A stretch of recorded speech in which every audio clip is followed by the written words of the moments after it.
ಬಂಧುಗಳೇ ನಮಸ್ಕಾರ. H N Chandrashekhar YouTube ಚಾನಲ್ಗೆ ನಿಮ್ಮೆಲ್ಲರಿಗೂ ಸ್ವಾಗತ.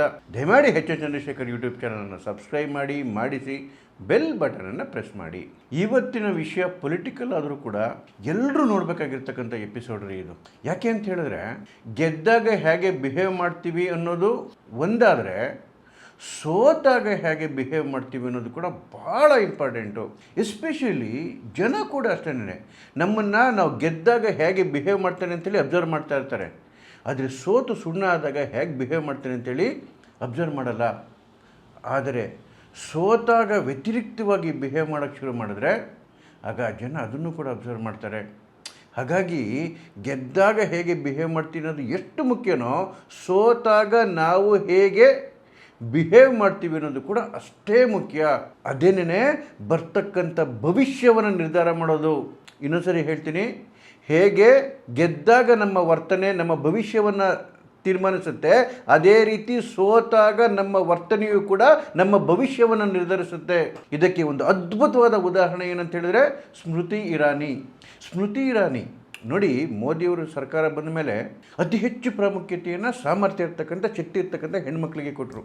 ಅದು ನಿರ್ಮಲಾ ಸೀತಾರಾಮನ್ ಆಗಿರ್ಬೋದು, ಸ್ಮೃತಿ ಇರಾನಿ ಆಗಿರ್ಬೋದು. ಅದನ್ನು ಅಚ್ಚುಕಟ್ಟಾಗಿ ಮತ್ತು ಯಶಸ್ವಿಯಾಗಿ ಬಳಸ್ಕೊಂಡು ಒಂದು ಪಾಪ್ಯುಲಾರಿಟಿಯ ಉತ್ತುಂಗಕ್ಕೆ ಹೋದವರು ಸ್ಮೃತಿ ಇರಾನಿ. ಪಾಪ್ಯುಲಾರಿಟಿ ಉತ್ತುಂಗ ಅಂತೇಳಿ ನಾನು ರಾಜಕೀಯವಾಗಿ ಹೇಳ್ತಾ ಇರೋದು. ಅದಕ್ಕೆ ಮುಂಚೆ ಕೂಡ ಅವರು ಸೀರಿಯಲ್ ನಟಿಯಾಗಿದ್ದಾಗ ಪಾಪ್ಯುಲಾರಿಟಿ ಉತ್ತುಂಗದಲ್ಲೇ ಇದ್ದರು. ಇಷ್ಟೆಲ್ಲ ಉತ್ತುಂಗಕ್ಕೆ ಇರಿದ್ರೂ ಕೂಡ ರಾಹುಲ್ ಗಾಂಧಿ ಅಂತಹ ಒಬ್ಬ ರಾಹುಲ್ ಗಾಂಧಿಯನ್ನು, ಯಾಕೆ ರಾಹುಲ್ ಗಾಂಧಿ ಹೇಳ್ತೀನಿ ಅಂತ ಹೇಳಿದ್ರೆ, because of his father's name, ಅವರ ಅಪ್ಪನ ಕುಟುಂಬದ ಆಶೀರ್ವಾದ ಇರ್ತಕ್ಕಂತಹ ರಾಹುಲ್ ಗಾಂಧಿಯನ್ನು ಅವರದೇ ಕೋಟೆಯಲ್ಲಿ ಅಮೇಠಿಯಲ್ಲಿ ಸದೆ ಬಡಿದು ಯಾವಾಗ ಇವರು MP ಆದರು, ಸೋತು ಸುಣ್ಣಾಗಿ ರಾಹುಲ್ ಗಾಂಧಿ ಉತ್ತರದಿಂದ ದಕ್ಷಿಣದ ವೈನಾಡಿಗೆ ಓಡಬಂದರು ಸ್ಮೃತಿ ಇರಾನಿ ಬೈದಿಂದ. ಅವತ್ತು ಜಯಂಟ್ ಕಿಲ್ಲರ್ ಆಗಿ ಹೊರಹೊಮ್ಮದ್ರಲ್ಲ ಸ್ಮೃತಿ ಇರಾನಿ. ಕೇಂದ್ರ ಸಚಿವೆ ಕೂಡ ಆದರು. ಅದು ವೆರಿ ಇಂಪಾರ್ಟೆಂಟ್ ಪೋರ್ಟ್ಫೋಲಿಯೋ ಸಿಕ್ತು. HRD ಮಿನಿಸ್ಟ್ರಿ ಸಿಕ್ಕಿತ್ತು. ಅದಾದಮೇಲೆ ಎಜುಕೇಷನ್ ಮಿನಿಸ್ಟ್ರಿ ಆಯಿತು, women and child welfare ministry ಸಿಕ್ಕಿತ್ತು. ಈ ರೀತಿಯಾಗಿ ನಾನು ಹೇಳಿದ್ನಲ್ಲ, ಒಂದು ಪೊಲಿಟಿಕಲ್ ಆಗಿ ಉತ್ತುಂಗಕ್ಕೆ ಹೋಗಿದ್ದರು. ಆದರೆ 2024 ಚುನಾವಣೆ ಗರಸಿಡಿಲು ಬಂದಂತೆ ಬಿದ್ದಿತ್ತು ಅವ್ರ ಮೇಲೆ. ಅಮೇಠಿನಲ್ಲಿ ರಾಹುಲ್ ಗಾಂಧಿ ಮುಂದೆ ಸೋತರು. ಸೋತ ತಕ್ಷಣ ನಮ್ಮಲ್ಲೊಂದು ಗಾದೆ ಹೇಳ್ತಾರಲ್ಲ, ತೋಳ ಹಳ್ಳಕ್ಕೆ ಬಿದ್ದರೆ ನಂದೊಂದು ಕಲ್ಲು ಅಂತ ಹೇಳಿ. ಹಾಗೆ ಸ್ಮೃತಿ ಇರಾನಿ ಸೋಲ್ತಿದ್ದಂಗೆ ಅವರ ಮೇಲೆ ಬಂದಂತಹ ಟೀಕೆಗಳು, ಅದು ಪಕ್ಷದ ಕಾರ್ಯಕರ್ತರು ಅಂದ್ಕೊಂಡವರು ಕೂಡ ಮಾಡಿರ್ತಕ್ಕಂಥ ಟೀಕೆಗಳು, ರಾಜಕೀಯವಾಗೂ ಒಂಥರ ಅವರು ನಿಸ್ತೇಜ್ ಆಗೋದ್ರು. ಅವರ ವರ್ತನೆ ಬಗ್ಗೆ ಟೀಕೆಗಳು ಶುರುವಾಯಿತು. ಗೆದ್ದಾಗ ಭಾಳ ದುರಾಂಕಾರ ತೋರಿಸ್ಬಿಟ್ಟು ಜನರ ಜೊತೆ ಬೆರೀತಿರ್ಲಿಲ್ಲ, ಸೊಕ್ಕು ಬಂದ್ಬಿಟ್ಟಿತ್ತು ಸಿಕ್ಕಾಪಟ್ಟೆ.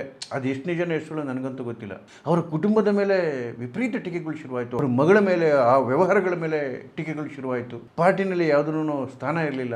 2 ವರ್ಷ ತಾಯಿ ಅನುಭವಿಸಿದಂತಹ ನೋವು ಮತ್ತು ಅವಮಾನವನ್ನು ಬಹುಶಃ ಬೇರೆ ಯಾರಾದರೂ ಅನುಭವಿಸಿದ್ರೆ ಮೀಡಿಯಾ ಮುಂದೆ ಬಂದು ಪಕ್ಷದ ಬಗ್ಗೆ ಆಗಲಿ, ಪಕ್ಷದ ಕಾರ್ಯಕರ್ತರ ಬಗ್ಗೆ, ಪಕ್ಷದ ನಾಯಕರ ಬಗ್ಗೆ ಕಿಚ್ಚಾಡ್ಬಿಟ್ಟಿರೋರು. ಆದರೆ 2 ವರ್ಷಗಳ ಕಾಲ ಪಿಟಿಕಂಡಿಲ್ಲ ಸ್ಮೃತಿ ಇರಾನಿ. ನೋಡಿ, ಸ್ಮೃತಿ ಇರಾನಿ ಅವರು ಜೀವನವನ್ನು ನೋಡ್ಕೊಂಬಂದರೆ ಅನೇಕ ಏಳು ಬೀಳುಗಳು. 90ರ ದಶಕದಲ್ಲಿ ಅವರು ನ್ಯೂಸ್ ಆ್ಯಂಕರ್ ಆಗಿ ಈ ಇಂಡಸ್ಟ್ರಿಗೆ ಬಂದರು. ವೆರಿ ಸಕ್ಸಸ್ಫುಲ್ ನ್ಯೂಸ್ ಆ್ಯಂಕರ್ ಆಗಿದ್ದರು. ಆಮೇಲೆ ಸೀರಿಯಲ್ ವರ್ಲ್ಡಿಗೆ ಬಂದರು, ಮನೋರಂಜನಾ ಫೀಲ್ಡಿಗೆ ಬಂದರು. ಭಾರತದ ವೆರಿ ಫೇಮಸ್ ಸೀರಿಯಲ್ ಆರ್ಟಿಸ್ಟ್ ಆದರು, ವೆರಿ ಪಾಪ್ಯುಲರ್ ಆರ್ಟಿಸ್ಟ್ ಆದರು. ಆ ಜನಪ್ರಿಯತೆಯ ಉತ್ತುಂಗದಲ್ಲಿದ್ದಾಗಲೇ 2003ರಲ್ಲಿ ರಾಜಕೀಯ ರಂಗಕ್ಕೂ ಬಂದರು. ನೋಡಿ, ಇವರು ರಾಜಕೀಯಕ್ಕೆ ಬಂದ ಮೇಲೆ ಒಂದು ಘಟನೆ ನಡೆಯುತ್ತೆ. 2004ರಲ್ಲಿ, ಅಂದರೆ 1999ರಿಂದ 2004ರಲ್ಲಿ ಅದ್ಭುತವಾದಂತಹ ಸರ್ಕಾರವನ್ನು ಕೊಟ್ಟಿದ್ದಂತಹ ವಾಜಪೇಯಿ ಅವರು 2004ರಲ್ಲಿ 100% ಮತ್ತೆ ಪುನರಾಯ್ಕೆ ಹಾಗೆ ಆಗ್ತಾರೆ ಅಂತೇಳಿ ಇಡೀ ದೇಶದ ಮೀಡಿಯಾಗಳು, ವರ್ಲ್ಡ್ ಮೀಡಿಯಾಗಳು, ಎಲ್ಲ ಪೊಲಿಟಿಕಲ್ ಪಂಡಿತರು ನಂಬಿದ್ದಾಗ, ದುರದೃಷ್ಟವಶಾತ್ 2004ರ ಚುನಾವಣೆಯಲ್ಲಿ ವಾಜಪೇಯಿ ಸರ್ಕಾರ ಸೋತೋಯ್ತು. ವಾಜಪೇಯಿ ಅವರು ಪ್ರಧಾನಮಂತ್ರಿ ಸ್ಥಾನದಿಂದ ಇಳಿಬೇಕಾಯಿತು. ಪಕ್ಷ ಸೋತೋಗಿತ್ತು. ಆದರೆ ಸ್ಮೃತಿ ಇರಾನಿಗೆ ಏನು ಅನ್ನಿಸ್ತು ಅಂತ ಹೇಳಿದ್ರೆ, ಈ ಸೋಲಿಗೆ ಗುಜರಾತಲ್ಲಿ ಆಗ ಮುಖ್ಯಮಂತ್ರಿ ಆಗಿದ್ದಂತಹ ನರೇಂದ್ರ ಮೋದಿಯವರ ಬಗ್ಗೆ ಇರ್ತಕ್ಕಂಥ ಕೆಟ್ಟ ಅಭಿಪ್ರಾಯವೇ ಕಾರಣ. ಅದು ಹಿಂದೆ ಯಾವ್ಯಾವ ಪೊಲಿಟಿಕಲ್ ಮೋಟಿವ್ ಇತ್ತೋ ಗೊತ್ತಿಲ್ಲ, ಯಾರ್ಯಾರು ಚಿತಾವಣೆ ಮಾಡಿರೋ ಗೊತ್ತಿಲ್ಲ. ಅದನ್ನು ದೊಡ್ಡ ಇಶ್ಯೂ ಮಾಡಿಬಿಟ್ರು. ನರೇಂದ್ರ ಮೋದಿ ರಾಜೀನಾಮೆ ಕೊಡೋವರೆಗೂ ನಾನು ಸತ್ಯಾಗ್ರಹ ಬಿಟ್ಟು ಎದಳಲ್ಲ ಅಂತ ಹೇಳಿ ಧರಣಿ ಕೂತ್ಕೊಂಡ್ಬಿಟ್ಟಿದ್ರು. ನರೇಂದ್ರ ಮೋದಿ ಗುಜರಾತ್ನ ಮುಖ್ಯಮಂತ್ರಿಯಿಂದ ಕೆಳಗಡೆ ಇಳಿಯೋವರೆಗೂ ನಾನು ಸತ್ಯಾಗ್ರಹ ಮಾಡ್ತೀನಿ, ಪ್ರತಿಭಟನೆ ಮಾಡ್ತೀನಿ ಅಂತೇಳಿ ಹಠಕ್ಕೆ ಕೂತ್ಕೊಂಡ್ಬಿಟ್ಟಿದ್ರು. ಯಾಕೆಂತೇಳಿದ್ರೆ ನರೇಂದ್ರ ಮೋದಿ ಕಾರಣಕ್ಕೋಸ್ಕರನೇ ವಾಜಪೇಯಿ ಸರ್ಕಾರ ಸೋತೋಯ್ತು ಅಂತ ಹೇಳಿ. ಆ ಮಟ್ಟದಲ್ಲಿ ನರೇಂದ್ರ ಮೋದಿಯವರನ್ನು ದ್ವೇಷಿಸಿದ್ದಂಥ ಸ್ಮೃತಿ ಇರಾನಿ, ಆಮೇಲೆ ಅವರಲ್ಲಿ ಏನೇನು ಬದಲಾವಣೆ ಆಯಿತು ಅದು ಗೊತ್ತಿಲ್ಲ. ಆದರೆ 2014ರ ನಂತರ ಪೊಲಿಟಿಕಲ್ ಆಗಿ ಆ್ಯಕ್ಟಿವ್ ಆಗ್ತಾ ಹೋದರು. 2019ರಲ್ಲಿ ಜಯಂಟ್ ಕಿಲ್ಲರ್ ಆಗಿ ಹೊರಹೊಮ್ಮಿದ್ರು.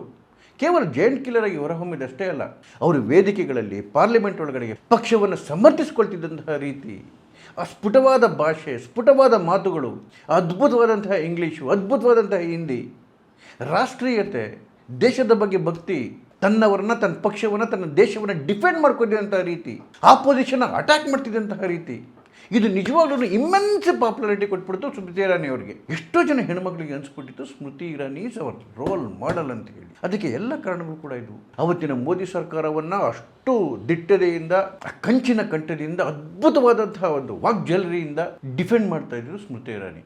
ನಿಜವಾಗ್ಲೂ ಅವ್ರು ಇಂಗ್ಲೀಷು ಕೇಳೋದಕ್ಕೆ ಖುಷಿ ಆಗುತ್ತೆ, ಹಿಂದಿ ಕೇಳೋದಕ್ಕೆ ಖುಷಿ ಆಗುತ್ತೆ. ಯಾವುದು ಪದಗಳನ್ನ ಓವರ್ಲ್ಯಾಪ್ ಮಾಡ್ತಿರಲಿಲ್ಲ, ಸ್ಫುಟವಾಗಿ ಬರ್ತಿರ್ತಕ್ಕಂಥದ್ದು ಪದಗಳು, ಸ್ಫುಟವಾಗಿ ಸ್ಪಷ್ಟವಾಗಿ ಆ ಪದಗಳು ಬರ್ತಾ ಇದ್ವು. ಯಾವುದೋ ಒಂದು ಸ್ಕ್ರಿಪ್ಟ್ ಓದಿದ್ರೂ ಕೂಡ ನಾವು ಅಷ್ಟು ನೀಟಾಗಿ ಓದೋಕ್ಕಾಗ್ತಿರ್ಲಿಲ್ವೇನೋ, ಅಷ್ಟು ಅದ್ಭುತವಾದಂಥ ಮಾತುಗಾರಿಸಿ. ಜೊತೆಗೆ ಒಳಗಡೆ ಸ್ಟಫ್ ಕೂಡ ಇತ್ತು, ವಿಷಯ ಕೂಡ ಇತ್ತು. ಜೊತೆಗೆ ಮೋದಿಯವರ ಪ್ರೋತ್ಸಾಹ ಕೂಡ ನೋಡಿ, ಮೋದಿಯವರ ಹೃದಯ ವೈಶಾಲ್ಯತೆ ನೋಡಿ. 2004ರಲ್ಲಿ ತನ್ನ ರಾಜೀನಾಮೆಗೆ ಬಿಗಿಪಟ್ಟು ಹಿಡಿದು ಧರಣಿ ಕೂದಿದಂಥ ಒಬ್ಬ ವ್ಯಕ್ತಿಯನ್ನು ತನ್ನ ಮಿನಿಸ್ಟ್ರಲ್ಲಿ ಕ್ಯಾಬಿನೆಟ್ ಮಿನಿಸ್ಟ್ರಿ ಮಾಡಿಕೊಂಡು ಅತ್ಯುತ್ತಮ ಪೊಸಿಷನ್ ಕೊಡ್ತಾರೆ ಅಂತ ಹೇಳಿದ್ರೆ ಇದು ಮೋದಿಯವರ ಹೃದಯ ವೈಶಾಲ್ಯತೆ ಅಲ್ವಾ? ಯಾವಾಗಲೂ ಅಷ್ಟೇ ಒಬ್ಬ ವ್ಯಕ್ತಿಯನ್ನು ಅಳಿಬೇಕಾಗಿರೋದು ಅವರು ಆ ಘಟನಾವಳಿಗಳಿಂದಲ್ಲ, ಅವರ ನೈಜ ವ್ಯಕ್ತಿತ್ವದಿಂದ.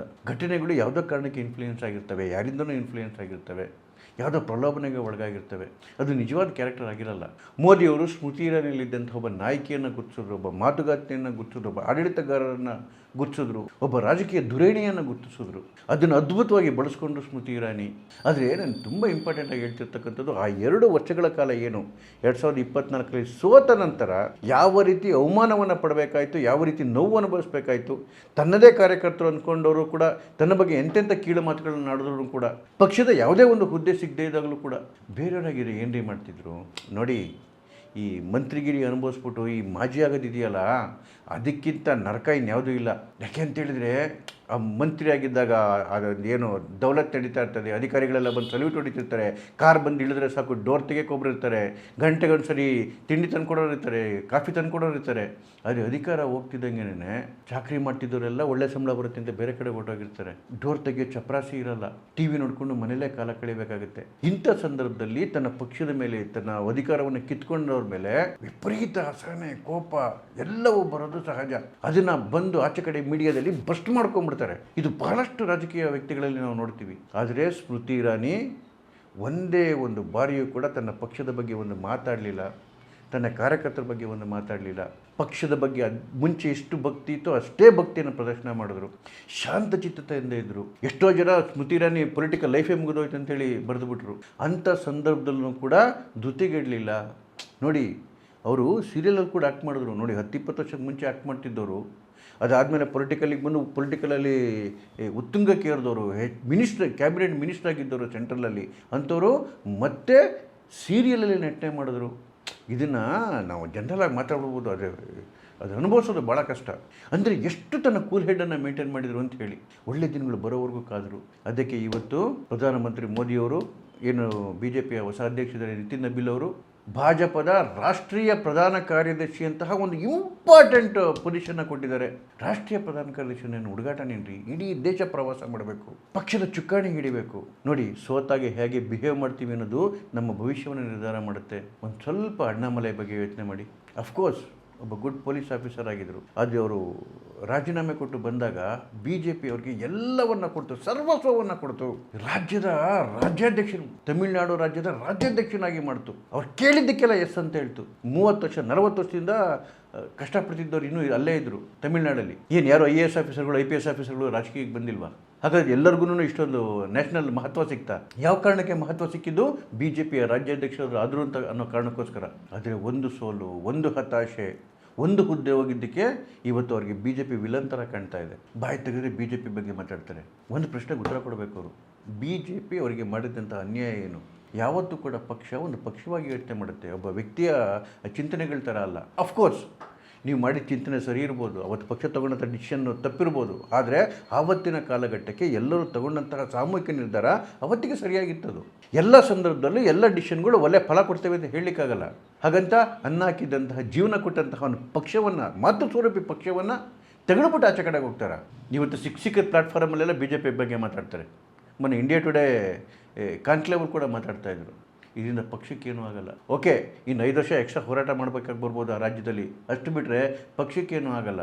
ಆದರೆ ಸೋತಾಗ ಈ ರೀತಿ ನಡ್ಕೊಳ್ಳೋರ ಭವಿಷ್ಯ ಏನಾಗುತ್ತೆ ಅಂತೇಳಿ ಮುಂದೆ ಬರ್ತಕ್ಕಂಥ ದಿನಗಳಲ್ಲಿ ಗೊತ್ತಾಗುತ್ತೆ. ಹಾಗಾಗಿ ನೋಡಿ ಎರಡೂ ಕ್ಲಿಯರ್ ಎಕ್ಸಾಂಪಲ್ಸ್ ನಮ್ಮ ಕಣ್ಮುಂದೆ ಇದೆ. ಸ್ಮೃತಿ ಇರಾನಿ, ಅಣ್ಣಾಮಲೈ. ಅದಕ್ಕೆ ಹೇಳೋದು, ಸೋತಾಗ ನಾವು ಹೇಗೆ ಬಿಹೇವ್ ಮಾಡ್ತೀವಿ ಅನ್ನೋದು ನಮ್ಮ ಭವಿಷ್ಯ ನಿರ್ಧಾರ ಮಾಡುತ್ತೆ. ತುಂಬ ಖುಷಿಯಾಯಿತು ಸ್ಮೃತಿ ಇರಾನಿ ಅವರೇ. ಗುಡ್ ಲಕ್, ಒಳ್ಳೆಯದಾಗಲಿ. ನಮಸ್ಕಾರ.